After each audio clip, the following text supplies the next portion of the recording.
नमस्कार दोस्तों, स्वागत है आपका बुक्स सोल किताब की आत्मा हमारे इस पसंदीदा यूट्यूब चैनल पर, जहां हम किताबों की रूह को उजागर करते हैं, शब्दों के पीछे की भावनाओं को समझते हैं और लेखिका के मन की संवेदना को अपने हृदय से जोड़ते हैं। आज हम जिस किताब के बारे में बात करने वाले हैं वह सिर्फ एक कहानी नहीं है। वह अदृश्य वेदनाओं, अद्भुत धैर्य और स्त्रीत्व के संघर्षों की एक हृदयस्पर्शी यात्रा है। इस किताब का नाम है द वुमेन, अमेरिकी न्यूयॉर्क टाइम्स बेस्टसेलिंग लेखिका क्रिस्टिन हैना का 2024 में प्रकाशित अत्यंत प्रभावशाली उपन्यास। क्रिस्टिन हैना भावना, इतिहास और संघर्ष का संगम। क्रिस्टिन हैना नाम का वजन ही इतना है कि उनकी हर किताब से भावना, इतिहास और संघर्ष का मेल बहुत जीवंत रूप से सामने आता है।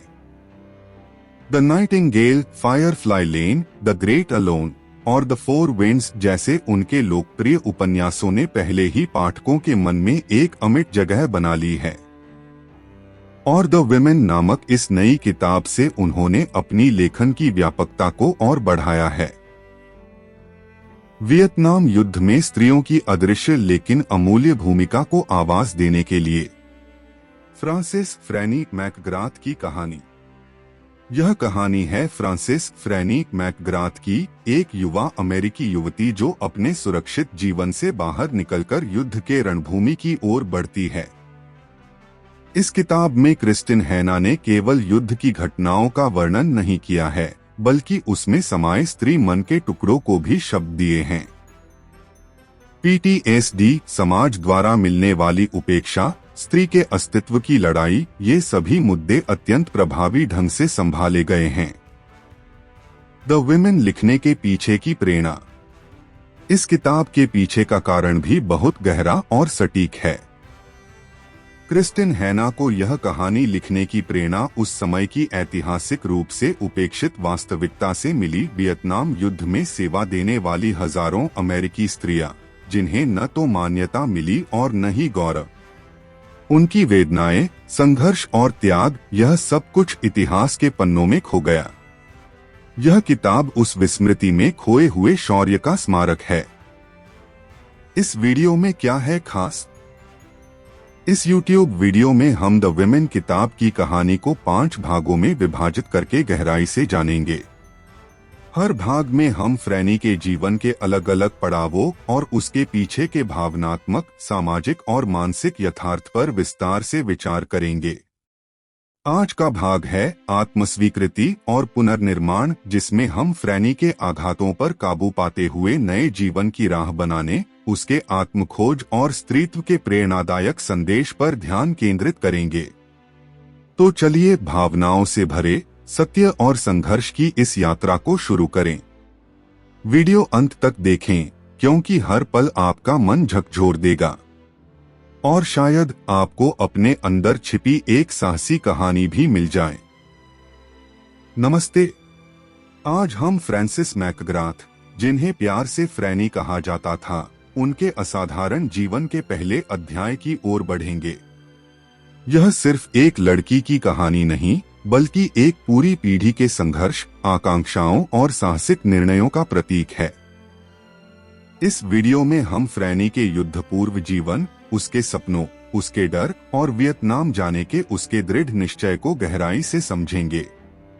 यह कहानी हमें सिखाती है कि कैसे एक साधारण व्यक्ति असाधारण परिस्थितियों में भी अपने मानवीय मूल्यों और साहस को बनाए रख सकता है। एक साधारण लड़की का असाधारण सफर। फ्रांसिस मैकग्राथ, यह नाम सुनते ही मन में क्या छवि उभरती है?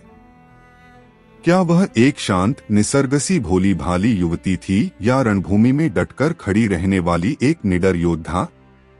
सच तो यह है कि फ्रैनी इन दोनों ही परिभाषाओं में समाहित थी। उसका जीवन केवल एक स्त्री का वृत्तांत नहीं, बल्कि 20वीं सदी के मध्य में एक पूरी पीढ़ी के सामूहिक संघर्ष, सपनों और समाज की बंदिशों से जूझने का प्रतीक है। उसके जीवन का यह पहला अध्याय, जो वियतनाम युद्ध से पहले के उसके अनुभवों को समेटे हुए है, उसके व्यक्तित्व की आधारशिला बना। इसी दौर में उसके भीतर वो साहस, करुणा और दृढ़ता के बीज बोए गए जिन्होंने उसे एक साधारण जीवन से हटकर एक असाधारण मार्ग पर चलने के लिए प्रेरित किया। फ्रांसिस फ्रैनी मैकग्राथ के पारिवारिक पृष्ठभूमि की विस्तृत जानकारी। फ्रैनी का जन्म 1940 के दशक के उत्तरार्ध में अमेरिका के एक छोटे से शहर में हुआ था। वह एक ऐसे दौर में पली थी जब द्वितीय विश्व युद्ध की भयावहता समाप्त हो चुकी थी, लेकिन शीत युद्ध का तनाव और सामाजिक परिवर्तन की लहरें अमेरिकी समाज में नई पहचान बना रही थीं। ऐसे समय में मैकग्राथ परिवार अपने कठोर अनुशासन और कर्तव्यनिष्ठा के लिए जाना जाता था। एक सैनिक का घर और उसकी बेटी। फ्रैनी के पिता कर्नल माइकल मैकग्राथ एक अनुभवी सैनिक थे। उनके घर के नियम एक सैनिक छावनी जैसे थे। हर काम का समय निर्धारित था, हर क्रिया का एक औचित्य होता था और हर शब्द का अपना वजन होता था। कर्नल मैकग्राथ चाहते थे कि उनके बच्चे भी उसी सैन्य अनुशासन में ढलें। फ्रैनी के बचपन की एक घटना उनके पिता के नियमों की कठोरता को स्पष्ट करती है। एक दिन जब फ्रैनी मात्र 8 वर्ष की थी, उसने अपने भाई के एक मित्र को धक्का दे दिया। उसके पिता ने उसे सख्त अनुशासन में खड़ा करके कहा, लड़कियों को ऐसा व्यवहार नहीं करना चाहिए। तुम मैकग्राथ परिवार की हो। इस एक वाक्य ने फ्रैनी के मन पर गहरी छाप छोड़ी। क्या इसने उसे एक अदृश्य बंधन का एहसास कराया, जहां उसे महसूस हुआ कि मैकग्राथ होने के नाते उस पर कुछ विशेष पाबंदियां और अपेक्षाएं हैं।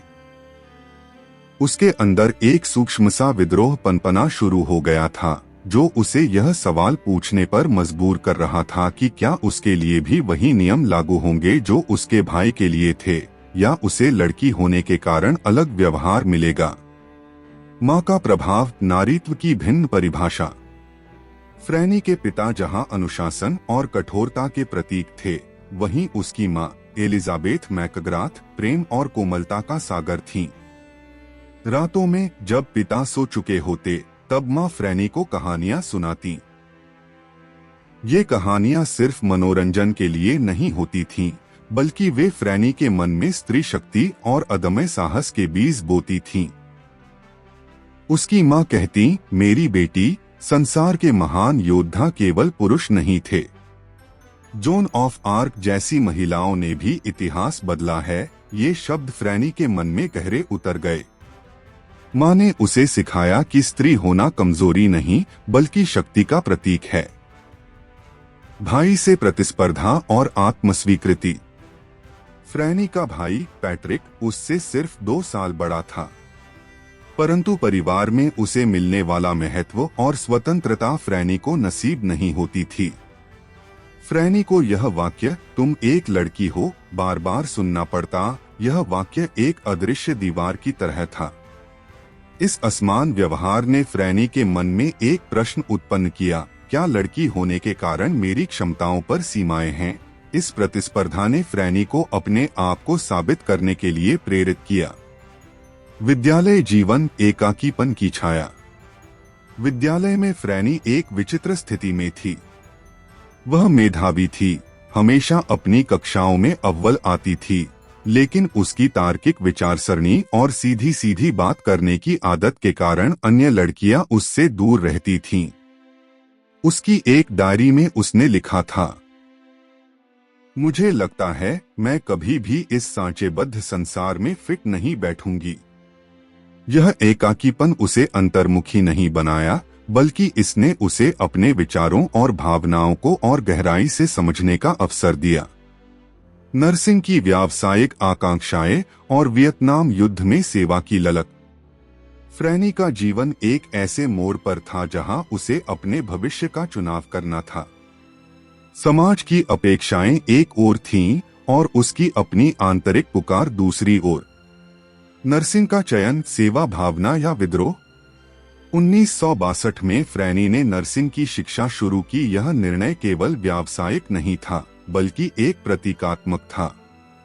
उस समय नर्सिंग को महिलाओं के लिए सुरक्षित व्यवसाय माना जाता था, लेकिन फ्रैनी के दृष्टिकोण से यह एक मार्ग था, रोगियों की पीड़ा समझने का, उन्हें सामर्थ्य देने का उसके लिए यह सिर्फ एक नौकरी नहीं थी, बल्कि एक पुकार थी, एक उद्देश्य था।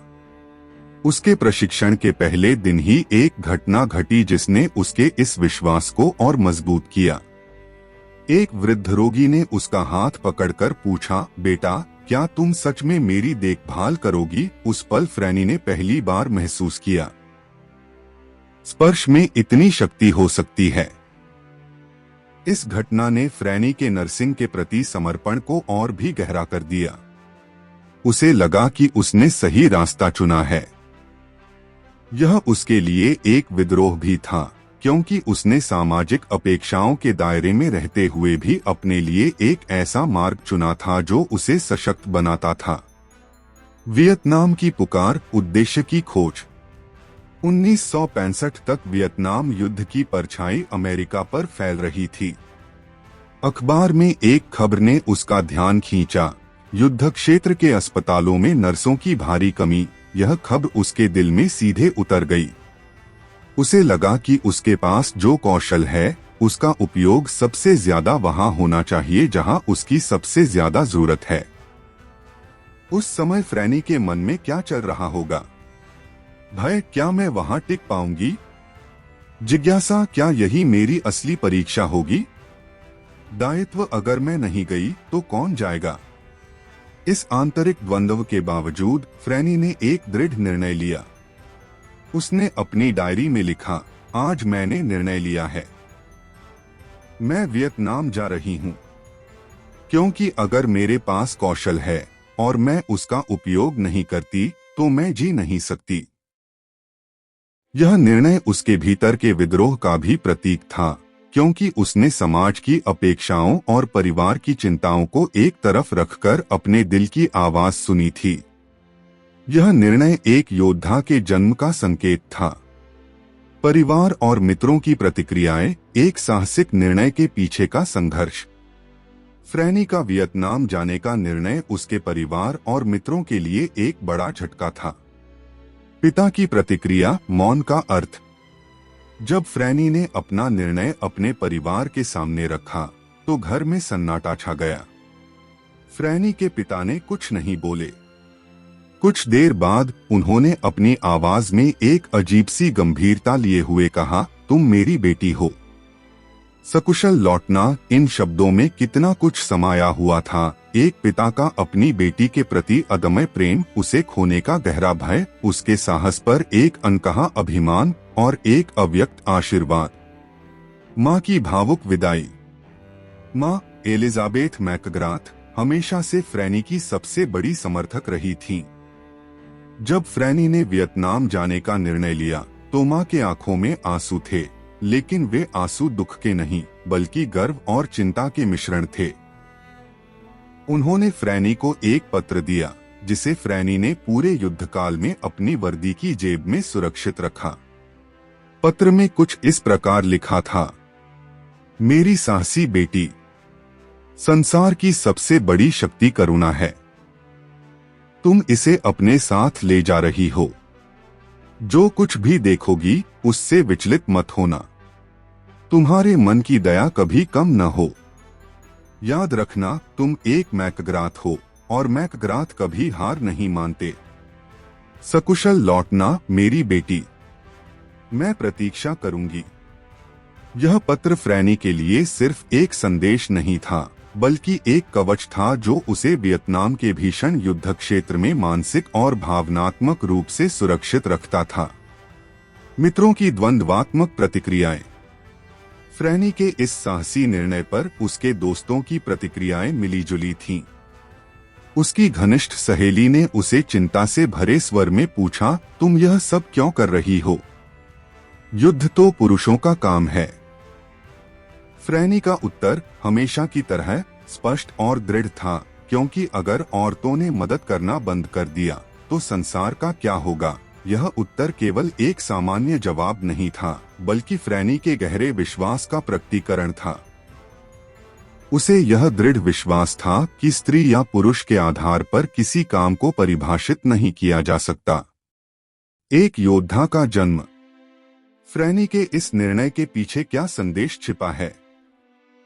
वह यह कि सच्चा साहस अपने भय का सामना करना है और फिर भी आगे बढ़ना है।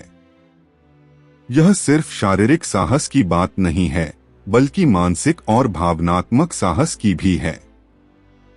अपनी सामाजिक पृष्ठभूमि, पारिवारिक अपेक्षाओं और व्यक्तिगत संघर्षों के बावजूद फ्रैनी ने अपने भीतर की आवाज सुनी और एक ऐसे मार्ग पर चलने का निर्णय लिया जो उसे अपने वास्तविक सामर्थ्य से परिचित कराता था। उसका वियतनाम जाने का निर्णय केवल एक साहसिक कदम नहीं था, बल्कि उस समय के समाज में एक स्त्री द्वारा उठाया गया एक क्रांतिकारी कदम भी था। यह दर्शाता है कि एक व्यक्ति अपनी परिस्थितियों से ऊपर उठकर अपने सिद्धांतों और अपनी सेवा भावना के लिए किसी भी चुनौती का सामना कर सकता है। फ्रैनी एक ऐसी योद्धा के रूप में उदयास आई, जिसने न केवल युद्ध के मैदान में सेवा दी, बल्कि अपनी सोच और अपने कर्मों से उस समय की समाज की रूढ़िवादी सोच को भी चुनौती दी। फ्रैनी के इस सफर का अगला पड़ाव है वियतनाम के भीषण अनुभव, जहां उसे मानवता के सबसे क्रूर और सबसे संवेदनशील रूपों का सामना करना होगा, जहां उसे जीवन और मृत्यु के बीच की पतली रेखा पर चलना होगा और अपने भीतर की शक्ति को लगातार खोजना होगा। पर वह कथा अगले भाग में। क्या आप भी अपने जीवन के वियतनाम के लिए तैयार हैं? अध्याय 2, वियतनाम में प्रारंभिक अनुभव और युद्ध की कठोर वास्तविकता। एक नई दुनिया में प्रवेश। साइगोन हवाई अड्डा, 1967 इंच। ये शब्द फ्रैनी की डायरी के पहले पन्ने पर अंकित थे। विमान से बाहर निकलते ही गर्मी की लहरों ने उसका स्वागत किया। यह केवल हवा नहीं थी, बल्कि एक अलग ही अप्रत्याशित वास्तविकता की शुरुआत थी। हवा में घुली गन पाउडर की गंध, दूर से आती तोपों की कर्कश आवाज, यह सब मानो उसे बता रहा था, तुम अब युद्ध में आ चुकी हो। उसके हृदय की धड़कन तीव्र हो गई। यह भय था या उत्साह, वह स्वयं भी समझ नहीं पा रही थी। उसके मन में एक साथ कई विचारों का कोलाहल उमड़ रहा था। यह उसने स्वयं स्वीकार की गई चुनौती थी, पर उस चुनौती की भीषणता और उसका वास्तविक स्वरूप उसे अब जाकर महसूस हो रहा था। यह केवल एक नए देश में आने की भावना नहीं थी, बल्कि एक ऐसी दुनिया में प्रवेश करने की थी जहां जीवन और मृत्यु के बीच की रेखा अत्यंत धुंधली थी। एक फ्रैनी के युद्ध क्षेत्रीय अस्पताल में प्रारंभिक दिनों के चौंकाने वाले अनुभव। वियतनाम में फ्रैनी का अनुभव उसकी पूर्व कल्पनाओं से कहीं अधिक भिन्न था। वहां प्रत्येक क्षण उसके धैर्य और मानसिक क्षमता की परीक्षा ले रहा था। पहला कदम, रक्त की नदियां और चीखें। लगभग 24 घंटे की थका देने वाली यात्रा के बाद फ्रैनी जब पहली बार 12वें फील्ड हॉस्पिटल में कदम रखती है, तो उसके सामने का दृश्य उसकी मानसिक तैयारी से परे था। यह दृश्य केवल अस्पताल का नहीं था, बल्कि युद्ध भूमि की क्रूर वास्तविकता का सीधा प्रतिबिंब था। एक कोने से रक्त के दलदल में डूबी पट्टियां, दूसरी ओर शल्यक्रिया की मेज पर दर्द से चीखता हुआ एक युवा सैनिक जिसके पेट में दुश्मन की गोली धंसी थी, और तीसरे कोने में एक नर्स के आंसू। यह सब एक ही समय में। हर तरफ चीख पुकार, दर्द की चीखें और रक्त की तीखी गंध। यह दृश्य देखकर फ्रैनी के हाथ से बैग नीचे गिर गया। उसके मन में विचार आया, मैं इसके लिए तैयार नहीं थी। क्या मैं यह सहन कर पाऊंगी? ये शब्द उसके आंतरिक संघर्ष के द्योतक थे। उसने मन ही मन खुद से पूछा, मैंने यह सब क्यों चुना? मैं यहाँ कैसे टिक पाऊंगी? लेकिन उसी समय उसके नर्स प्रशिक्षण से मिली सेवाभाव की वृत्ति उसे इस भयावहता का सामना करने के लिए प्रेरित कर रही थी। उसके सामने केवल एक अस्पताल नहीं था, बल्कि वह मानवता के दर्द का केंद्र था, जहां उसे अपने कौशल और करुणा की कसौटी पर खरा उतरना था।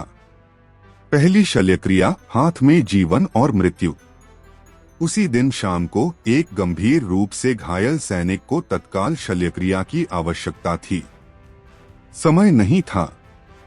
वरिष्ठ डॉक्टरों ने फ्रैनी को सहायक के रूप में बुलाया। उस क्षण उसके माथे पर पसीने की बूंदें उभर आईं। उसे अपने प्रशिक्षण में सीखी हुई हर बात याद आई, लेकिन वास्तविक स्थिति कितनी भिन्न थी, इसकी उसे कल्पना नहीं थी। मैंने जब उसके घाव पर हाथ रखा तो रक्त का एक उफनता झरना बाहर निकला। डॉक्टरों का आदेश सुनाई दे रहा था, क्लैंप दो। तेजी से मेरे हाथों से कटे हुए मांस का स्पर्श, वह कभी भुलाया नहीं जा सकेगा। उस रात उसने अपनी डायरी में लिखा, आज मैंने पहली बार मृत्यु का सामना किया, और उसे वापस धकेल दिया। यह वाक्य उसके भीतर की नई शक्ति का प्रतीक था। उसने केवल एक जीवन को बचाया नहीं था, बल्कि मृत्यु के जबड़े से उस जीवन को बाहर निकाला था। इस अनुभव ने उसे यह सिखाया कि डर के बावजूद उसे अपना कर्तव्य निभाना होगा। उसके हाथों में जीवन और मृत्यु के बीच की लड़ाई थी, और वह उस लड़ाई का एक अविभाज्य हिस्सा बन गई थी। उसके प्रशिक्षण का सैद्धांतिक ज्ञान अब वास्तविकता में उतर रहा था, जहां प्रत्येक सेकंड महत्वपूर्ण था। पहली मृत्यु एक अपरिहार्य सत्य। तीसरे दिन एक 19 वर्षीय युवा सैनिक फ्रैनी के हाथों में प्राण त्याग रहा था। उसकी आंखों में एक प्रकार का भय और शांति दोनों ही दिखाई दे रही थी। उसके अंतिम शब्द थे, मम्मी। फ्रैनी ने उसकी आंखें बंद की। उस क्षण उसे महसूस हुआ, युद्ध का अर्थ केवल शौर्य नहीं है, बल्कि असंख्य माताओं के बेटों का मारा जाना है। यह अनुभव उसके लिए एक गहरा मानसिक आघात था। उसने उस सैनिक को बचाने के लिए हर संभव प्रयास किया था, लेकिन मृत्यु अटल थी। यह केवल एक रोगी की मृत्यु नहीं थी, बल्कि एक मां के सपनों का अंत था। इस घटना ने उसे युद्ध की मानवीय लागत का एहसास कराया। शौर्य की कहानियों के पीछे छिपी यह एक भयावह सच्चाई थी, युद्ध को केवल आंकड़ों में नहीं मापा जाता, बल्कि यह प्रत्येक मृत सैनिक के परिवार को जीवन भर दर्द देता है। इस अनुभव ने फ्रैनी को भीतर से हिला दिया, लेकिन साथ ही उसे अपने काम का महत्व और उसके पीछे का मानवीय दुख अधिक स्पष्ट रूप से महसूस हुआ। 2 अन्य नर्सें, डॉक्टर और सैनिकों के साथ संबंध। युद्धभूमि पर काम करना केवल शारीरिक रूप से ही नहीं, बल्कि मानसिक रूप से भी अत्यंत चुनौतीपूर्ण होता है। ऐसी स्थिति में सहकर्मियों का सहयोग और रोगियों के साथ संबंध ही जीने की प्रेरणा बनते हैं। सहयोगी नर्सें, एकात्मता के बंधन। फ्रैनी के लिए 12वें फील्ड हॉस्पिटल में लिब्बी और ईथर, ये 2 वरिष्ठ नर्सें आधारस्तंभ साबित हुई। वे फ्रैनी की सिर्फ सहकर्मी नहीं थीं, बल्कि उसकी मार्गदर्शक और परिवार जैसी बन गईं। लिब्बी का वाक्य उसे आज भी याद है, यहाँ हम 3 नियम मानते हैं। 1, कभी रोना नहीं काम के समय। 2, कभी क्यों आए कहना नहीं। 3, रात को सोने से पहले एक दूसरे को हंसाना। ये नियम केवल काम के नियम नहीं थे, बल्कि युद्धभूमि पर मानसिक संतुलन बनाए रखने के लिए आवश्यक थे। उन्होंने फ्रैनी को यह सिखाया कि भावनाओं को एक तरफ रखकर कर्तव्य कैसे निभाया जाए, लेकिन साथ ही मानवता का स्पर्श कैसे बनाए रखा जाए। उनकी इस दोस्ती ने फ्रैनी को उन कठिन परिस्थितियों से बाहर निकलने में मदद की और उसे यह सिखाया कि दुख में भी खुशी ढूंढी जा सकती है। उनके साथ की बातें और मजाक ही उसके दिन के तनाव को कम करने का एकमात्र साधन थे। डॉक्टर रिचर्डसन, एक मार्गदर्शक। 55 वर्षीय डॉक्टर रिचर्डसन अस्पताल में अनुभवी और शांत स्वभाव के डॉक्टर थे। उन्होंने फ्रैनी को केवल चिकित्सा ज्ञान ही नहीं, बल्कि नर्सिंग से परे मानवीय पहलू सिखाए। वे फ्रैनी से कहते थे, नर्सिंग का मतलब केवल दवाएं देना नहीं है, बल्कि तुम्हारे स्पर्श से रोगी में जीने की इच्छा पैदा होनी चाहिए। डॉक्टर रिचर्डसन ने फ्रैनी की क्षमता को पहचाना। एक दिन उन्होंने उसे बताया, तुम एक अच्छी नर्स बनोगी, क्योंकि तुम्हारे पास वह है जो सिखाया नहीं जा सकता, मन की विशालता। उनके इन शब्दों ने फ्रैनी को आत्मविश्वास दिया। वे उसके लिए केवल एक वरिष्ठ अधिकारी नहीं थे, बल्कि एक गुरु थे जिन्होंने उसे उसके काम का नैतिक और भावनात्मक महत्व सिखाया। उनके मार्गदर्शन से फ्रैनी ने केवल एक उत्कृष्ट नर्स ही नहीं बनी, बल्कि एक संवेदनशील और समझदार व्यक्ति के रूप में भी उसका विकास हुआ। सैनिकों से संवाद, युद्ध की छाया में मानवता। युद्धभूमि पर घायल हुए सैनिक केवल रोगी नहीं थे, बल्कि वे देश के लिए लड़ने वाले युवा थे जिनकी अपनी सपने, परिवार और आशाएं थीं। फ्रैनी का उनसे संवाद केवल चिकित्सा उपचार तक सीमित नहीं था, बल्कि वह मानवता के एक अलग पहलू को छू रहा था। एक घायल सैनिक ने फ्रैनी से पूछा, सिस्टर, आप यहाँ क्यों आईं? उसने उत्तर दिया, आपको घर पहुँचाने के लिए। वह हंसा, तो मेरी माँ को बताना, उसका बेटा उसी के लिए जी रहा था। इस संवाद से युद्ध की क्रूरता और मानवीय रिश्तों की नाजुकता स्पष्ट होती है। फ्रैनी ने केवल उनके शारीरिक घावों को ठीक नहीं किया, बल्कि उनके मन में आशा और सहानुभूति का दीपक जलाया। ये संवाद उसके लिए मानसिक बल बने, क्योंकि वे उसे उसके काम का महत्व और उसके पीछे का मानवीय उद्देश्य याद दिलाते थे। 3 युद्ध की भीषणता से परिचय और मानसिक आघात, PTSD की शुरुआत। वियतनाम में फ्रैनी के अनुभव केवल शारीरिक थकान के नहीं थे, बल्कि वे मानसिक और भावनात्मक स्तर पर उसे पूरी तरह से बदल देने वाले थे। युद्ध की भीषणता धीरे धीरे उसके मन पर गहरा प्रभाव डाल रही थी। मृत्यु का सतत साया। युद्धभूमि पर मृत्यु एक अटल और दैनिक हिस्सा बन गई थी। हर दिन 50 से 60 घायल आते थे। कुछ ठीक होते थे, कुछ मर जाते थे। फ्रैनी की डायरी में एक प्रविष्टि, आज 17 वर्षीय टॉमी मर गया। उसने मुझे अपनी प्रेमिका की तस्वीर दिखाई थी। अब वह तस्वीर मेरी जेब में है। मैं उसे उसकी मां को दूंगी। यह सिर्फ एक उदाहरण था। ऐसी कई घटनाएं रोज घट रही थीं। प्रत्येक मृत्यु फ्रैनी के मन पर एक गहरा घाव करती थी। वह देख पा रही थी कि कैसे युवा जीवन पल भर में समाप्त हो रहे थे और उनके पीछे कितने ही सपने अधूरे रह जाते थे। मृत्यु का लगातार साया उसके मन को खोखला कर रहा था। उसे यह सच्चाई स्वीकार करने पर मजबूर कर रहा था कि युद्ध में जीवन और मृत्यु के बीच की रेखा कितनी अस्पष्ट होती है। PTSD के प्रारंभिक लक्षण। फ्रैनी के मन में युद्ध के अनुभव इतने गहरे उतर गए थे कि उसके परिणाम उसके व्यवहार और नींद में स्पष्ट रूप से दिखाई देने लगे।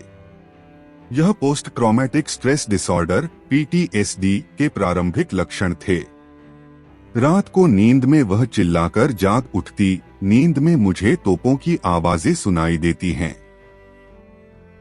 ये आवाजें उसके सपनों में भी उसका पीछा कर रही थीं। वह एक सैनिक के शव को पानी पिलाने की कोशिश करती, उसे प्यास लगी होगी। उसके मन में युद्धभूमि का दर्द इतना घर कर गया था कि वह वास्तविकता से दूर जाने लगी थी। उसके हाथों का कंपन रुकता नहीं था। यह शारीरिक लक्षण उसके भीतर की मानसिक अशांति का प्रतीक था। इन लक्षणों ने फ्रैनी के मानसिक स्वास्थ्य पर असर डालना शुरू कर दिया था। वह केवल रोगियों का इलाज नहीं कर रही थी, बल्कि युद्ध का आघात उसकी अपनी आत्मा पर भी हो रहा था। एक प्रेरणादायक क्षण। ऐसी परिस्थितियों में भी उसे कुछ प्रेरणादायक क्षण अनुभव हुए जो उसे आगे बढ़ने की शक्ति देते थे। एक वृद्ध डॉक्टर ने उसे बताया, तुम जो करती हो वह अनमोल है। प्रत्येक जीवन जिसे तुम बचाती हो वह एक संपूर्ण विश्व बचाता है। इन शब्दों ने फ्रैनी को उसके काम का असली महत्व समझाया। उसे यह महसूस हुआ कि उसके छोटे से प्रयास से भी कितने ही लोगों के जीवन में फर्क पड़ रहा था। ये शब्द उसके लिए एक मरहम थे जो उसके घावों पर थोड़ी शांति ला रहे थे। युद्ध केवल पुरुषों का नहीं होता। फ्रैनी के इन अनुभवों ने सिद्ध किया, युद्ध क्षेत्र में स्त्रियां केवल देखभाल नहीं करती, वे युद्ध लड़ती हैं। उन्होंने केवल घावों पर उपचार नहीं किया, बल्कि सैनिकों को मानसिक सहारा दिया, उन्हें जीने की प्रेरणा दी और अक्सर अपनी भावनाओं को दबाकर कर्तव्य निभाया। उनका धैर्य, उनकी करुणा और उनका समर्पण किसी भी सैनिक के शौर्य से कम नहीं था। फ्रैनी जैसी नर्सों ने युद्ध भूमि पर एक अलग ही लेकिन उतना ही महत्वपूर्ण युद्ध लड़ा। उनका बलिदान अक्सर अनदेखा रह जाता है, परंतु उनके बिना युद्ध का चित्र पूर्ण नहीं हो सकता। फ्रैनी की इस यात्रा ने हमें युद्ध की भयावह वास्तविकता और उसमें स्त्रियों की भूमिका का एहसास कराया। अगले भाग में हम फ्रैनी के युद्ध में अधिक गहरे अनुभवों और उसकी वापसी की यात्रा के बारे में जानेंगे। यह कथा सुनकर दर्शकों के मन में प्रश्न उठना चाहिए, क्या हम युद्ध में स्त्रियों के बलिदान को पूरी तरह से मान्यता देते हैं? अध्याय 3, युद्ध में निकट संघर्ष और व्यक्तिगत बलिदान। फ्रांसिस फ्रैनी मैकग्राथ का जीवन जैसे ही युद्ध के भारी उथल-पुथल और लाचारी की आग में झूलता गया, वैसे ही उनका धैर्य, कर्तव्यनिष्ठा और व्यक्तिगत बल और भी अधिक चमक उठे। वियतनाम युद्ध के जानलेवा रणभूमि में एक नर्स के रूप में काम करते हुए उन्हें जो अनुभव मिले, करीबियों की मौतें और शरीर के साथ साथ मन को भी विदीर्ण करने वाली यादें, ये सभी चीजें फ्रैनी के जीवन पर एक अमिट छाप छोड़ गईं। उनके जीवन का यह हिस्सा उनकी लचीलापन, रेजिलियंस और मानवता की सेवा के लिए उनके त्याग की गाथा है। युद्धभूमि पर वह सिर्फ एक चिकित्साकर्मी नहीं थीं, बल्कि वह एक आधार थीं, एक सहानुभूति थीं और कई बार मृतकों के लिए एक सांत्वना भी थीं। इस भाग में हम उनके जीवन के संघर्ष, युद्ध से निकटता और महिलाओं की उपेक्षित लेकिन अत्यंत महत्वपूर्ण भूमिका पर विस्तार से विचार करेंगे। एक खतरनाक परिस्थितियों में फ्रैनी का धैर्य और कर्तव्यनिष्ठा। जब फ्रैनी मैकग्राथ जैसी नवोदित सुसंस्कृत अमेरिकी युवती ने युद्धभूमि में जाने का फैसला किया, तो वह केवल अपने भाई के फैसले से प्रेरित नहीं थी, बल्कि उनके मन में अमेरिका की सेवा के लिए एक गहरी पुकार थी। उन्हें लगा कि वह अपने देश के लिए कुछ महत्वपूर्ण कर सकती हैं और अपने नर्सिंग कौशल का उपयोग सही मायने में मानवता की सेवा के लिए कर सकती हैं। उनके मन में सेवा भाव की प्रबल भावना थी, जो उन्हें इस खतरनाक रास्ते पर ले आई। वियतनाम पहुंचने पर उन्हें वास्तविकता का भयानक दर्शन हुआ। उन्होंने कल्पना की थी कि वह घायल सैनिकों की शुश्रूषा करेंगी, सांत्वना देंगी, उन्हें जल्दी ठीक होने में मदद करेंगी। लेकिन वास्तव में वह एक खून से सने, धुएं से भरे और मृत्यु की सतत छाया में रहने वाली जगह पर थीं। अस्पताल की दीवारों पर विस्फोटों की आवाजें गूंज रही थीं, हवा में बारूद की गंध भरी थी और हर पल नए घायल सैनिकों को लाया जा रहा था। यह दृश्य उनके लिए एक बड़ा झटका था, लेकिन इस झटके से वह जल्द ही उबर गईं। हर दिन युद्ध एक नई परीक्षा लेकर आता था। घायल सैनिक, टूटे शरीर, दर्द से कराहते जवान और उन सभी को जीवित रखने की कोशिश करने वाली नर्सें, यह दृश्य रोज उनके सामने होता था। कई बार घंटों तक वह ऑपरेशन थिएटर में खड़ी रहती, एक के बाद एक आने वाले मरीजों का इलाज करती रहती। उनके सामने की चुनौती केवल चिकित्सा संबंधी नहीं थी, बल्कि वह मानसिक और भावनात्मक थी। इतनी बड़ी मात्रा में मौत और दर्द देखकर कोई भी इंसान डगमगा जाता, लेकिन फ्रैनी नहीं डगमगाई। उनके हाथों से कोई भी जीवित जवान न खोए, यह उनकी प्रतिज्ञा थी। हर मरीज में उन्हें एक इंसान दिखता था, किसी का भाई, किसी का बेटा, किसी का पति। इसलिए वह हर मरीज को बचाने के लिए, उसे जीवन देने के लिए जी जान लगा देती थीं। उनके हाथों से एक नवजात सैनिक की जान बचाना, एक घायल सैनिक का आत्मविश्वास वापस लाना, ऐसे हर कार्य से उनका अदम्य धैर्य और कर्तव्यनिष्ठा दिखाई देती थी। वह सिर्फ एक नर्स नहीं थीं, बल्कि वह उन जवानों के लिए एक आशा की किरण थीं। युद्ध के रणभूमि पर उन्होंने केवल चिकित्सा सेवा नहीं की, बल्कि वह एक परामर्शदाता, एक बहन, एक मां समान स्नेह देने वाली स्त्री सिद्ध हुई। उन्होंने सैनिकों से संवाद किया, उनके दुख सुने और उन्हें भावनात्मक सहारा दिया। कई बार एक साधारण हंसी या आश्वासक स्पर्श दवा से भी अधिक प्रभावी होता था। इस सारी प्रक्रिया में उन्हें अपना अस्तित्व भूलना पड़ा। उनकी जरूरतें, उनकी भूख, उनकी प्यास, यह सब गौण हो गया। जब वह ऑपरेशन थिएटर में काम करती थीं, तो घंटों तक पानी की एक बूंद भी पिए बिना वह सैनिकों का इलाज करती रहती थीं। उनके चेहरे पर पसीना, आंखों में थकान, फिर भी हाथों में आत्मविश्वास, यह सब देखकर उनके सहयोगियों को भी प्रेरणा मिलती थी। उनकी कार्यक्षमता और काम के प्रति निष्ठा सभी के लिए एक आदर्श थी। जब फ्रैनी ने एक जवान के अंतिम क्षण में उसका हाथ पकड़कर उसे बताया, तुम एक महान सैनिक हो, मैं यहाँ हूँ, तो वह केवल एक नर्स नहीं थी, वह उस जवान के जीवन का अंतिम आधार थी। वह केवल शारीरिक चोटों का इलाज नहीं कर रही थीं, बल्कि वह आत्मा को भी सांत्वना दे रही थीं। यह उनका धैर्य, उनकी कर्तव्यनिष्ठा और मानवता पर उनका अटूट विश्वास दर्शाता है। इससे यह स्पष्ट होता है कि सच्चा धैर्य केवल हथियार हाथ में लेकर लड़ने में नहीं होता, बल्कि यह दूसरों के दुख में उनके साथ खड़े होने में भी होता है। दो करीबी दोस्तों की मौत या घायल होने का सामना। युद्ध का अर्थ केवल दुश्मन से लड़ना नहीं होता, यह अपने दोस्तों की मौत से, उनकी चोटों से और उनके बलिदानों से भी लगातार लड़ना होता है। युद्ध का सबसे भयानक सच प्रियजनों को खोना है। फ्रैनी के जीवन का सबसे बड़ा मानसिक संघर्ष था उनके सहयोगियों की मौत का सामना। वह जिन लोगों के साथ काम कर रही थीं, जिनके साथ उन्होंने हंसे और रोए, वही लोग क्षण भर में आंखों के सामने से गायब हो रहे थे। शुरुआत में जिससे वह धीरे धीरे जुड़ रही थीं, ऐसी उनकी सहेली जेनी, उनकी मौत ने फ्रैनी को हिला दिया। जेनी फ्रैनी के लिए केवल एक सहयोगी नहीं थी, बल्कि वह एक सहेली थी जिसके साथ फ्रैनी अपनी भय, आशाएं और सपने बांटती थी। जेनी की खून से लथपथ देह, उनकी रुकी हुई सांसें और उस अस्पताल के कमरे में गूंजती त्रासदी फ्रैनी के मन में गहराई से अंकित हो गई।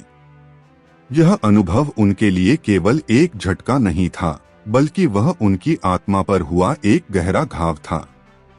उन्हें समझ आया कि युद्ध में कोई भी चीज शाश्वत नहीं होती और मृत्यु कभी भी किसी को भी छू सकती है। आगे कई बार ऐसा हुआ, कुछ लोग बम विस्फोट में उड़ गए, कुछ को गोलियां लगीं, तो कुछ का मानसिक संतुलन बिगड़ गया। हर ऐसी घटना ने फ्रैनी के मन पर खरोंच छोड़ी। उन्हें यह सत्य स्वीकार करने पर मजबूर होना पड़ा कि युद्ध में जीवन की कोई निश्चितता नहीं होती और कभी भी कुछ भी हो सकता है। सबसे हृदय विदारक क्षण तब आया जब फ्रैनी ने केवल दूसरों की ही नहीं, बल्कि अपने भाई की मौत का भी सामना किया। उनके भाई की मौत उनके लिए एक बड़ा व्यक्तिगत आघात था।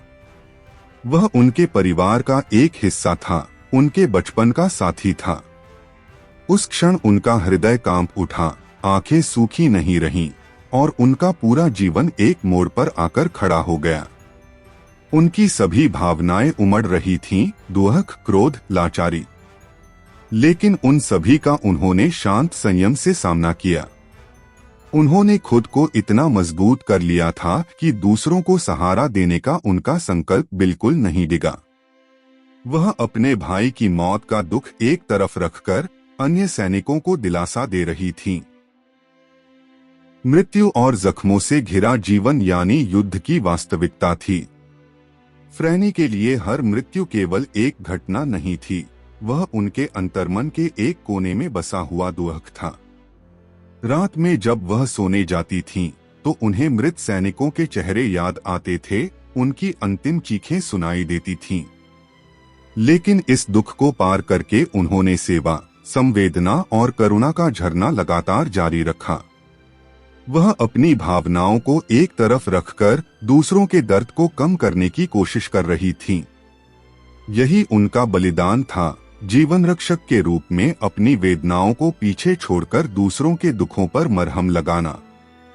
यह दर्शाता है कि युद्ध में केवल शारीरिक सामर्थ्य महत्वपूर्ण नहीं होता, बल्कि भावनात्मक सामर्थ्य और दूसरों के लिए स्वयं का त्याग करने की तैयारी अधिक महत्वपूर्ण होती है। 3. युद्ध में महिलाओं की भूमिका को दी जाने वाली उपेक्षित पहचान। फ्रैनी जैसी महिलाएं वियतनाम युद्ध में जिस शौर्य और आत्मत्याग के साथ शामिल हुई, उसकी सही पहचान समाज ने बहुत देर से स्वीकार की। उस समय युद्ध यानी पुरुषों का क्षेत्र और महिलाएं केवल सहायक। यह सामाजिक समीकरण दृढ़ था। युद्धभूमि पर पुरुषों ने शौर्य दिखाया, लेकिन महिलाओं का योगदान कई बार अदृश्य रहा। लेकिन प्रत्यक्ष रणभूमि पर जब गोलियों की बारिश हो रही थी, जब बम विस्फोट हो रहे थे, तब वे नर्सें, रेड क्रॉस की प्रतिनिधि, महिला डॉक्टर, ये सभी मौत का सामना कर रही थीं।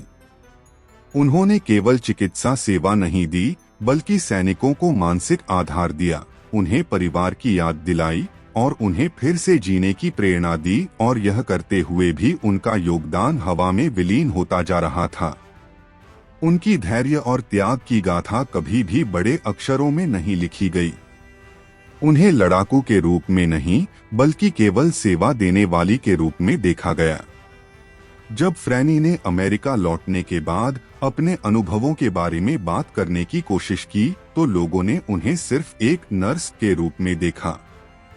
उनकी भावनाओं को, उनके संघर्ष को, उनके बलिदान को कोई भी सामाजिक मान्यता नहीं मिली। समाज ने उनके अनुभव नहीं सुने, उनके दर्द नहीं समझे। युद्ध में शामिल हुए पुरुषों को वीरता पदक, अभिनंदन, यादगार स्वागत मिला, लेकिन महिलाएं शांति से अपने घाव लेकर जीवन जीने लगीं। कई महिलाओं को तो PTSD, post traumatic stress disorder जैसी मानसिक समस्याओं का सामना करना पड़ा, लेकिन उनकी समस्याओं पर समाज ने ध्यान नहीं दिया। यही उस समय की महिलाओं का भीषण यथार्थ था। वे लड़ रही थीं, जूझ रही थीं, जान बचा रही थीं, और फिर भी इतिहास में उनके नामों का उल्लेख केवल फुटनोट, पाठ टिप्पणी में होता था। उनकी कहानियां और उनके त्याग मुख्य धारा से बाहर ही रहे। फ्रैनी जैसी महिलाएं उस दर्दनाक इतिहास की आवाज बनती हैं। वे बताती हैं कि हाँ, हम रणभूमि पर थे, हमने भी खून बहाया, हमारी कलाई में भी धैर्य था। उन्होंने यह साबित किया कि युद्ध में महिलाओं का योगदान पुरुषों से कम नहीं था, बल्कि वह अधिक संवेदनशील और मानवता की दृष्टि से अधिक महत्वपूर्ण था। उनके योगदान के कारण ही कई सैनिक जीवित वापस आ सके और कई परिवारों को उनके प्रियजन वापस मिले। एक स्त्री के अनुभव से युद्ध की सच्ची कथा।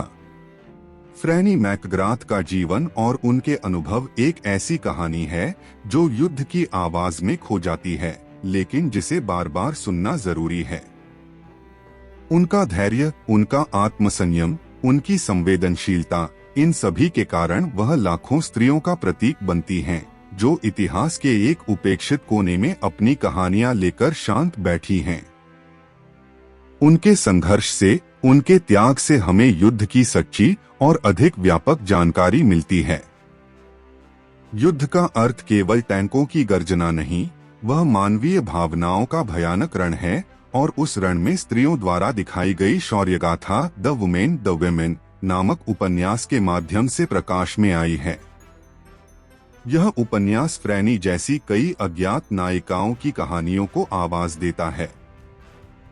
फ्रैनी का चरित्र हमें सिखाता है कि बलिदान सिर्फ शरीर का नहीं होता, वह आत्मा का भी होता है।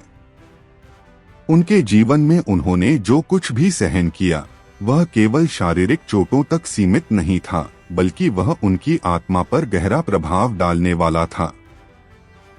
और जब ऐसी आत्माओं ने युद्ध में अपना सर्वस्व न्योछावर किया, तो उनकी कहानियों को याद रखना हम सभी की नैतिक जिम्मेदारी है। उनकी कहानियां सुनकर हम उन्हें दिया गया न्याय दे सकते हैं और उनके त्याग को उचित सम्मान दे सकते हैं। यह कहानी है एक स्त्री के अस्तित्व की, युद्ध की गर्जना से खिले एक कमल की तरह।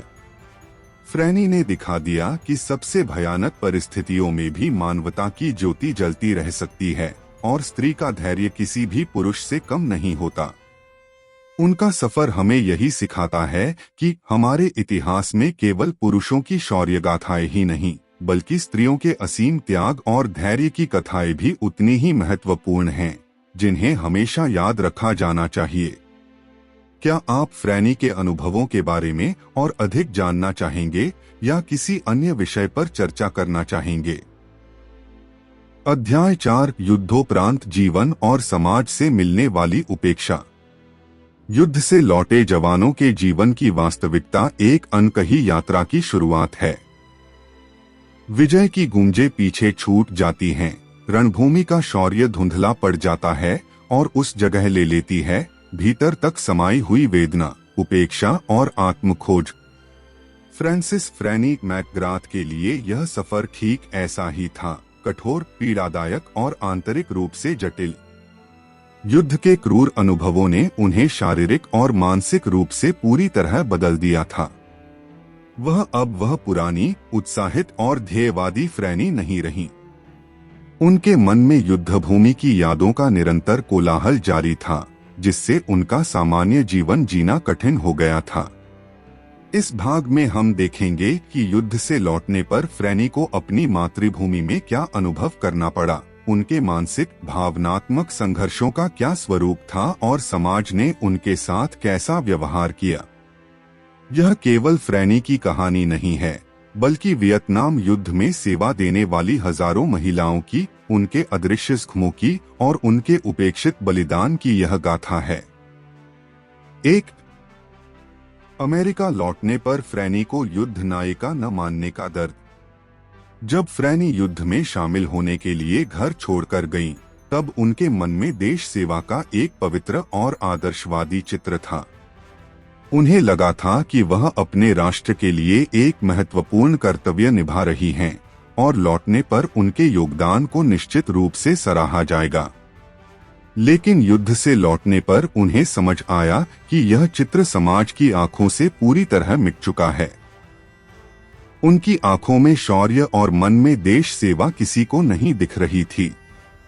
वह एक नर्स थीं, वह रणभूमि में थीं। उन्होंने रक्त के दलदल से जीवन बचाए थे। उन्होंने मृत्यु के बाद भी जवानों को शांति प्रदान की थी, लेकिन उन्हें युद्ध नायिका मानने की किसी को आवश्यकता ही नहीं महसूस हुई। पुरुष सैनिकों की तरह उनका योगदान, उनका बलिदान कहीं भी सम्मान के साथ रेखांकित नहीं हुआ। उन्हें जैसा मान, पदक और वीरता का गौरव मिला, वैसा सम्मान फ्रैनी को नहीं मिला। उस समय का अमेरिकी समाज युद्ध में महिलाओं की भूमिका को गौण मानता था और विशेषकर वियतनाम युद्ध की राजनीतिक व सामाजिक जटिलताओं के कारण उन महिलाओं को और भी अधिक उपेक्षित किया गया। वियतनाम युद्ध को अमेरिका में एक बड़ी विफलता माना गया, इसलिए इस युद्ध से लौटे हर व्यक्ति को समाज ने संदेह की दृष्टि से देखा। इस विफलता का भार अप्रत्यक्ष रूप से जवानों के माथे मढ़ दिया गया। फ्रैनी जब सैन्य वर्दी में अमेरिका में उतरती हैं, तब उन्हें जय जयकार नहीं मिला था, केवल उलझा हुआ, उदासीन नजर का रूखापन। उनके स्वागत के लिए लोग जमा नहीं हुए थे, न ही किसी ने उनका अभिनंदन किया। उन्हें महसूस हुआ कि वह एक अनजानी दुनिया में लौट आई हैं, जहां उनके त्याग का कोई मोल नहीं। कई बार उन्हें युद्धखोर, सिस्टम की गुलाम या सिर्फ एक नर्स के रूप में देखा गया। लोगों ने उनसे युद्ध के विवरण पूछने के बजाय उनकी स्त्रीत्व की भूमिकाओं के बारे में ही प्रश्न किए। एक लड़की होकर तुम युद्ध के झमेले में क्यों पड़ी, ऐसे प्रश्न उनसे बार बार पूछे जाते थे। उनके अनुभवों, उनकी वेदनाओं को किसी ने महत्व नहीं दिया। यह वेदना, यह उपेक्षा, जिसके पीछे समाज की मानसिक संकीर्णता थी, फ्रैनी की आत्मा के लिए एक गहरा घाव साबित हुई। उन्हें यह सत्य पचाना कठिन हो गया कि उन्होंने अपना जीवन दांव पर लगाकर जो किया, उसे उनके ही देश ने नकार दिया है। उन्होंने देश के लिए किए गए त्याग को समाज द्वारा दी गई यह उपेक्षा उनके मन में कड़वाहट पैदा करने वाली थी। उन्हें अकेलापन महसूस होने लगा, क्योंकि उनकी अनुभवों की गाथा सुनने वाला कोई नहीं था। यह उपेक्षा केवल फ्रैनी की नहीं, बल्कि वियतनाम युद्ध में सेवा देने वाली हजारों महिला सैनिकों और नर्सों की थी, जिन्हें समाज ने भुला दिया। उनके शौर्य को कभी भी उचित सम्मान नहीं मिला और उनकी वेदनाओं को कभी भी सहानुभूति नहीं मिली। 2 PTSD, अल्कोहलिज्म और संबंधों में तनाव से जूझन। युद्ध से लौटना मतलब केवल भौगोलिक स्तर पर लौटना नहीं होता, यह मानसिकता से, स्मृतियों से और लगातार भयग्रस्त अनुभवों से लौटना होता है। फ्रैनी के लिए यह वापसी आसान नहीं थी। वियतनाम के भयावह दृश्य, मृत शरीर, घायलों की चीखें और तोपों की आवाज उनके मन में हमेशा घर कर गई थीं। उन्हें लगता था कि वह शारीरिक रूप से अमेरिका में हैं, लेकिन उनका मन अभी भी युद्धभूमि पर ही अटका हुआ था। रक्त से सने वार्ड्स, गोलियों की आवाज, सांस रोक देने वाले विस्फोटों की यादों में उनकी रातें नींद के बजाय केवल चीखों में व्यतीत हो रही थीं। PTSD, post traumatic stress disorder, यह केवल एक चिकित्सा निदान नहीं था, बल्कि फ्रैनी के रोजमर्रा के अस्तित्व का हिस्सा था।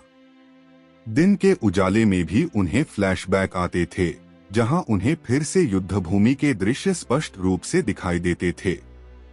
उन्हें अचानक तोपों की आवाज सुनाई देती थी या रक्त की तीव्र गंध महसूस होती थी। वह स्थिति से भाग रही थीं, लेकिन वही स्थिति उन्हें अपने ही अंतर्मन में लगातार भिड़ा रही थी। उनके मन में भय, क्रोध, अपराध बोध और अकेलेपन की भावना लगातार हावी रहती थी। सामान्य लोगों की तरह जीवन जीना उन्हें कठिन लग रहा था। इस संघर्ष से बाहर निकलने के लिए कई बार उन्होंने मद्यपान का सहारा लिया, एक अल्पकालिक विस्मृति जो उन्हें चिंता से कुछ पल दूर ले जाती। उन्हें लगा कि मद्यपान से उन्हें अपनी भयानक यादों से छुटकारा मिलेगा, लेकिन यह छुटकारा अस्थायी ही था। यह विस्मृति ही कालांतर में एक नया दोष बन गई और वह और गहरे गर्त में धकेल दी गई। अल्कोहलिज्म ने उनके शारीरिक और मानसिक स्वास्थ्य पर गंभीर परिणाम किए और उन्हें अपनी समस्याओं से बाहर निकलना और भी कठिन हो गया। फ्रैनी के रिश्तों पर भी इसका बड़ा प्रभाव पड़ा। वह जिन लोगों से प्यार करती थीं, उनके परिवार के सदस्य, उनके मित्र, उनके सामने वह स्वयं को उजागर नहीं कर सकती थीं। उनके अनुभव, उनकी वेदनाएं इतनी कठिन और जटिल थीं कि उन्हें शब्दों में ढालना भी उनके लिए असंभव था। उन्हें लगता था कि उनके अनुभवों की तीव्रता कोई और समझ नहीं पाएगा। प्रेम, मित्रता, परिवार, सब कुछ परिचित होते हुए भी अपरिचित लग रहा था। उन्हें स्वयं को दूसरों से दूर रखने की आदत पड़ गई, क्योंकि उन्हें किसी को भी अपने दुख में शामिल नहीं करना था। उनका आंतरिक संघर्ष इतना गहरा और अकेला था कि कोई भी संवाद, कोई भी सलाह उसे पार कर उनके मन तक पहुंच नहीं सकती थी। उनके अकेलेपन ने उन्हें और भी जकड़ लिया। वह किसी से बात नहीं कर सकती थीं और किसी से मदद मांग नहीं सकती थीं, क्योंकि उन्हें लगता था कि कोई भी उन्हें समझ नहीं पाएगा। 3. युद्ध विरोधी आंदोलन और समाज के दोहरे न्याय का विषय। वियतनाम युद्ध का काल अमेरिकी इतिहास में एक अत्यंत विवादास्पद और सामाजिक रूप से अस्थिर काल माना जाता है। एक ओर सैकड़ों सैनिक युद्ध में प्राण दे रहे थे, तो दूसरी ओर अमेरिकी सड़कों पर युद्ध विरोधी आंदोलन जोर पकड़ रहे थे। समाज में देशभक्ति और मानवता के परस्पर विरोधी अर्थों में बड़ा भ्रम उत्पन्न हो गया था। युद्ध का समर्थन करने वाले और युद्ध का विरोध करने वाले ऐसे दो बड़े गुट समाज में बन गए थे। फ्रैनी के लौटने पर यह स्थिति बहुत ही दर्दनाक साबित हुई। उन्होंने देश के लिए जो बलिदान दिया, उनके दृष्टिकोण से वह पवित्र और उचित था। उन्होंने अपनी जान की परवाह न करते हुए देश की सेवा की थी। लेकिन जब उन्हें समाज में युद्ध विरोधी नारों में किलर्स गो होम, हत्यारे घर जाओ, नर्सेस इन ब्लड, रक्त में नर्सें जैसे पोस्टर दिखाई देने लगे, तब उनके मन में एक भ्रम पैदा हुआ। उन्हें अपनी ही देशभक्ति पर संदेह होने लगा। क्या मैंने सचमुच गलत किया? क्या मेरा साहस, मेरा कर्तव्य कुछ भी नहीं था? ये प्रश्न उन्हें भीतर से कुरेद रहे थे। उन्हें लगता था कि समाज ने उनके त्याग का महत्व कभी नहीं पहचाना। इस दोहरे समाज ने स्त्रियों की भूमिका के बारे में भी बहुत अन्याय किया।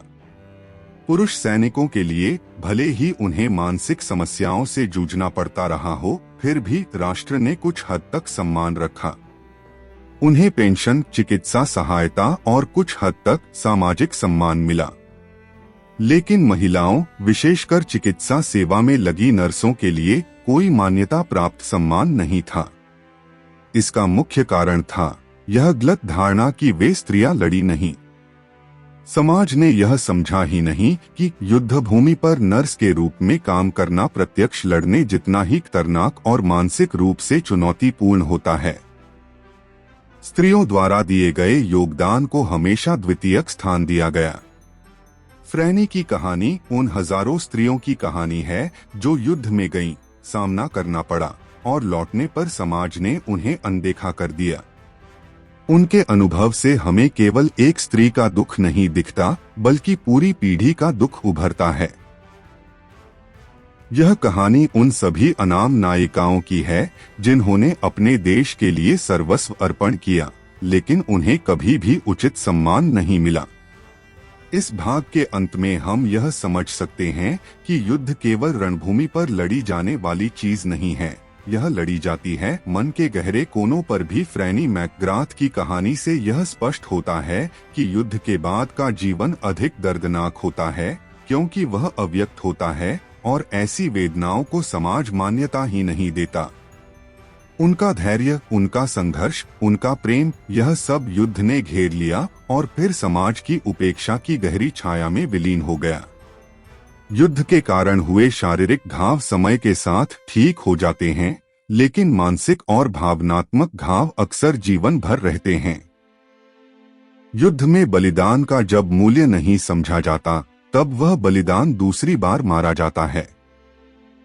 यह वाक्य फ्रैनी के जीवन की वेदना और उपेक्षा को स्पष्ट करता है। समाज ने युद्ध से लौटे जवानों को केवल स्वीकार ही नहीं किया, बल्कि उनकी उपेक्षा भी की। फ्रैनी के अनुभव से हम यह सीखते हैं कि मानवीय संवेदना, साहस और सामाजिक न्याय का रिश्ता केवल शब्दों में नहीं, बल्कि कर्म में और समझ में होना चाहिए। युद्ध से लौटे हर सैनिक के लिए, विशेषकर स्त्रियों के लिए, हमें एक सम्मानपूर्ण, समर्पित और सहानुभूतिपूर्ण दृष्टिकोण रखना होगा, क्योंकि घाव शरीर पर न हो तो भी आत्मा पर होता है और उसे भरने के लिए प्रेम, आदर और समाज के साथ की जरूरत होती है। उनके कहानियों को सुनकर, उन्हें समझकर और उन्हें उचित सम्मान देकर ही हम उनके बलिदान को सही अर्थों में गौरवान्वित कर सकते हैं।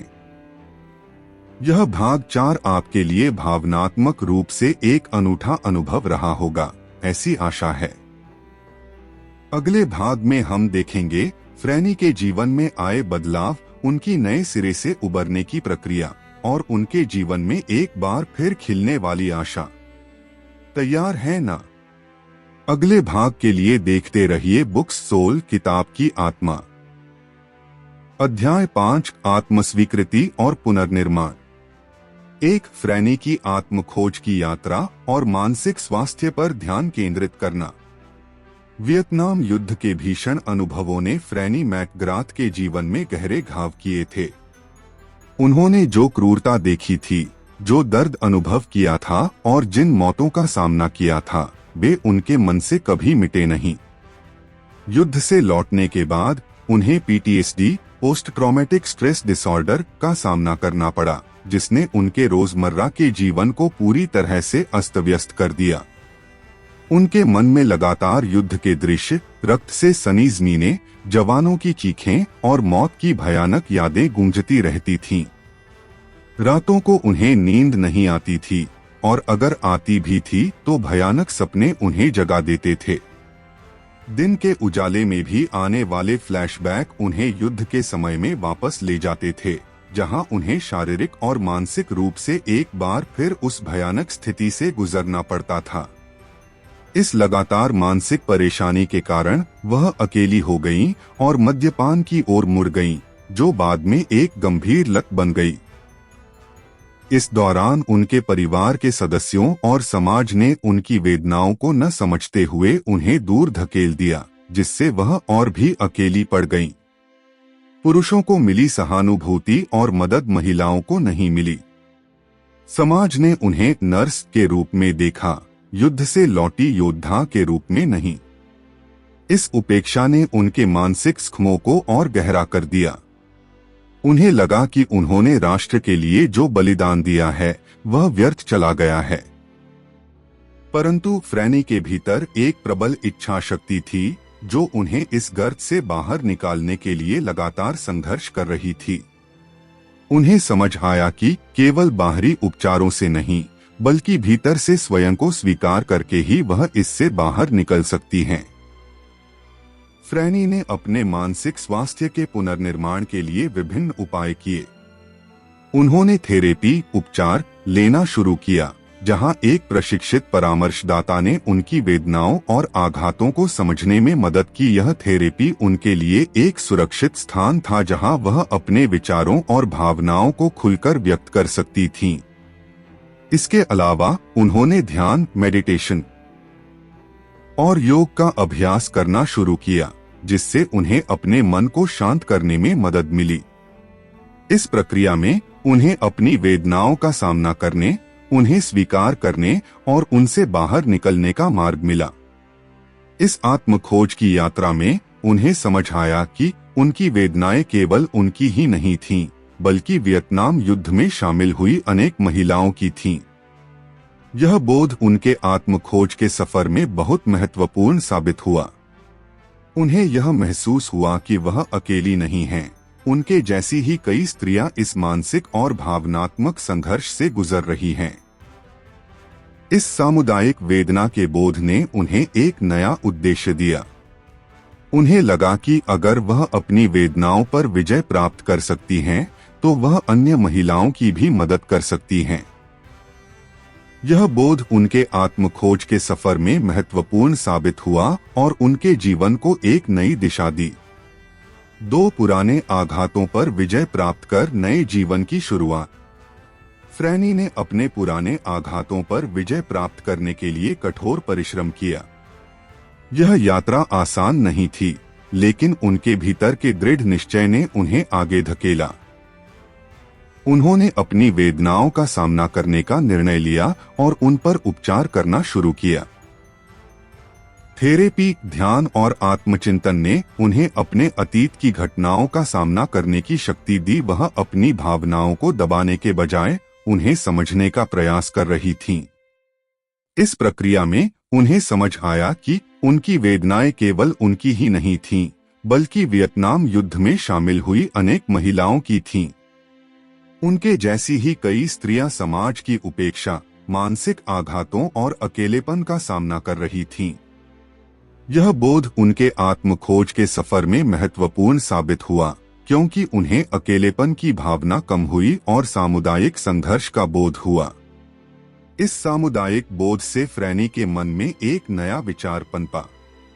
उन्होंने तय किया कि अपने पुराने आघातों पर विजय प्राप्त करके नए जीवन की शुरुआत करनी है और इस नए जीवन में उन्हें अन्य पीड़ित महिलाओं की मदद करनी है। उन्होंने अपनी व्यक्तिगत वेदना को एक बड़े लक्ष्य में बदल दिया।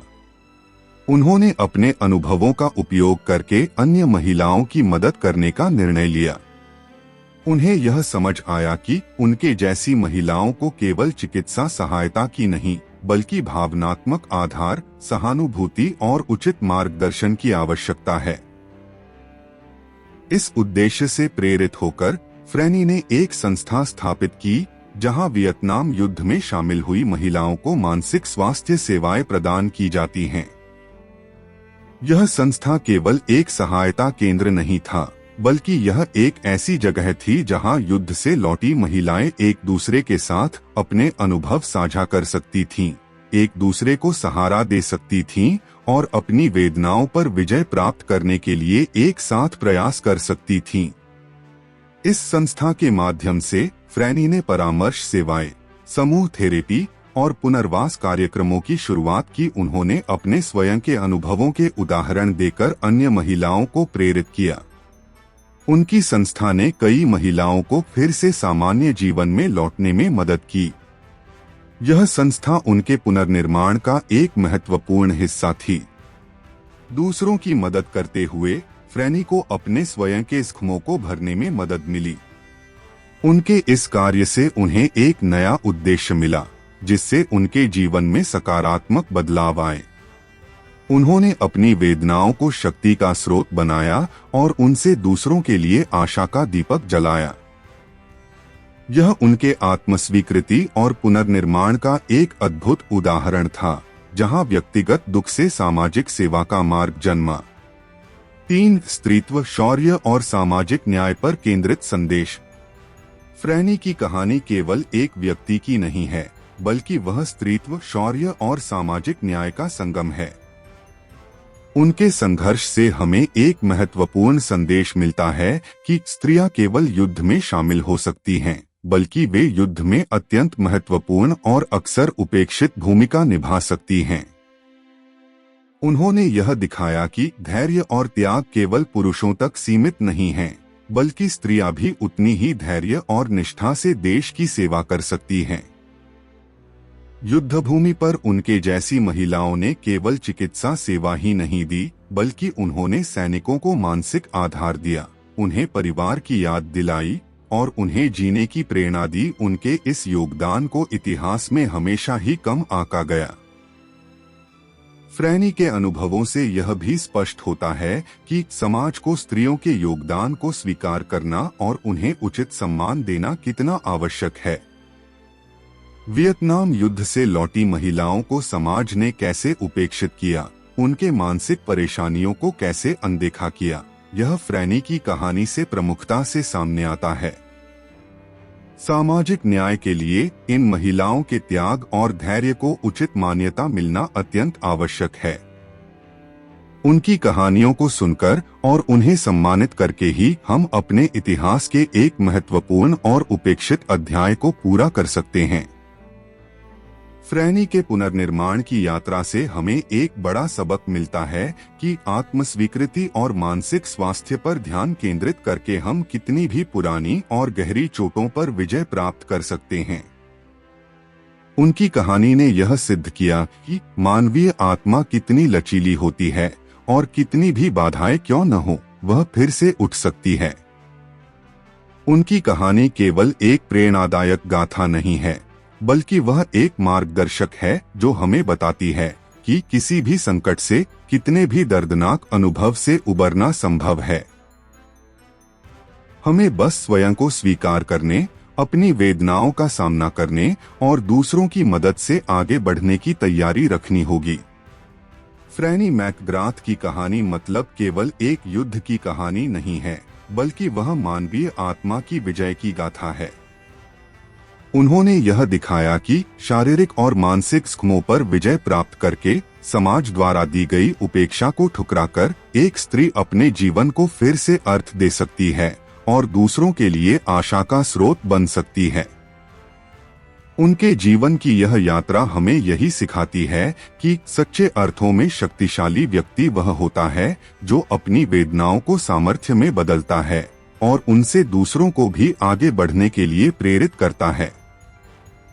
फ्रैनी ने यही किया और इसीलिए उनकी कहानी हमेशा प्रेरणादायक रहेगी। अंतिम संदेश, युद्ध केवल पुरुषों का नहीं होता, स्त्रियों के बलिदान को भी पहचान मिलनी चाहिए। यह संदेश सिर्फ एक वाक्य तक सीमित नहीं है, बल्कि यह हजारों स्त्रियों के जीवन, उनके संघर्षों और उनके अमूल्य योगदान की कहानी कहता है। युद्ध का नाम आते ही हमारे मन में सबसे पहले सैनिकों की छवि उभरती है, बंदूकें, रणभूमि और प्राणों की आहुति देने वाले पुरुष। लेकिन इस तस्वीर में अक्सर स्त्रियों की परछाई तक दिखाई नहीं देती। यह एक बड़ी सामाजिक चूक है। वास्तव में युद्ध में महिलाएं भी उतनी ही हिम्मत और समर्पण के साथ भाग लेती हैं। वे नर्स के रूप में, चिकित्सा सहायक के रूप में, रेडियो ऑपरेटर, पायलट, जासूस और कभी कभी तो सीधे रणभूमि पर भी अपनी सेवाएं देती हैं। उनके काम से हजारों घायल सैनिकों के प्राण बचते हैं। पर दुर्भाग्य से इन स्त्रियों के शौर्य और बलिदान को ज्यादा महत्व नहीं दिया जाता। फ्रैनी मैकग्राथ जैसी युद्धवीर स्त्रियां अपने जीवन के सर्वोच्च पल राष्ट्र के लिए समर्पित करती हैं। वे केवल शारीरिक ही नहीं बल्कि मानसिक, सामाजिक और भावनात्मक स्तर पर भी जबरदस्त आघात सहती हैं। उनका बलिदान केवल युद्धभूमि पर मरने में नहीं होता, बल्कि लौटकर आने पर उन्हें समाज से मिलने वाली उपेक्षा का सामना करना पड़ता है। यह भी एक तरह की मानसिक मृत्यु ही होती है। इसलिए इस अंतिम वाक्य से हमें यह समझना चाहिए कि युद्ध केवल पुरुषों का नहीं होता, इसमें स्त्रियों का योगदान भी उतना ही बड़ा है, कभी कभी तो और भी ज्यादा। और स्त्रियों के बलिदान को पहचान मिलनी चाहिए। यह कोई मांग नहीं, बल्कि यही हमारी सच्ची सामाजिक जिम्मेदारी है। उनके त्याग, शौर्य और संयम को उचित पहचान और मान्यता मिलना, यह हमारे इतिहास और वर्तमान का अत्यंत आवश्यक सत्य है। इस संदेश को आज की पीढ़ी तक पहुंचाना और युद्ध में शामिल हुई स्त्रियों के संघर्षों का गौरव करना, यह हम सबकी सामूहिक जिम्मेदारी है।